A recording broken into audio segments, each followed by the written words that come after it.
I was wondering, you mentioned earlier that Neanderthals, there are differences between Neanderthals and humans. There are like physical differences, like the flatter jaw or whatever. Right. And I was wondering, isn't it better to determine whether something is in a certain species by genetics rather than by physical characteristics? Because there are like differences between every human. Some people are taller, some people are shorter, and stuff like that. That's part A. Yeah, great question. Well, typically when you're studying the fossil record, all you have available to you is the fossil remains, which means you have no other choice but to use the anatomical data to try to establish whether or not the Neanderthals, in this instance, and humans are of the same species or distinct species. And we have a unique opportunity with Neanderthals in the fact that we do have the ability to extract genetic material from Neanderthal remains, and then we can use that data in conjunction with the anatomical data to establish whether or not Neanderthals are the same or different species. So, and the data indicates, as I talked about tonight, that they are distinct species. But genetic data is probably preferred, but we don't have that luxury with the other hominids at this point in time, and probably won't. So it's a unique opportunity that we have.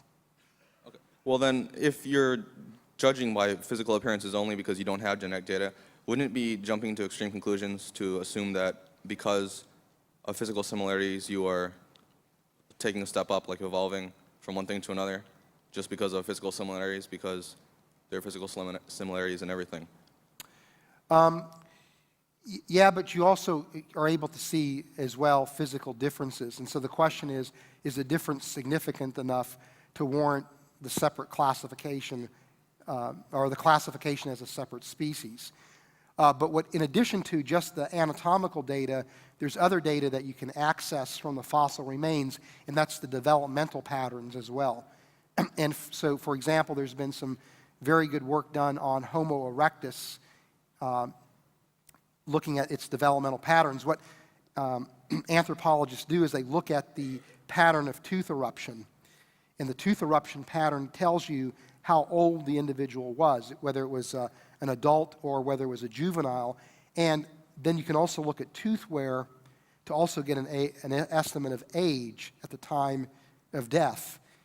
And so from that data, you're able to essentially reconstruct the developmental behavior, or not the behavior, but trajectory of that individual. And so recent work indicates that, for example, Homo erectus did not develop in a manner that was intermediate between chimps or the apes and modern humans, but rather developed in a way that was very much like an ape.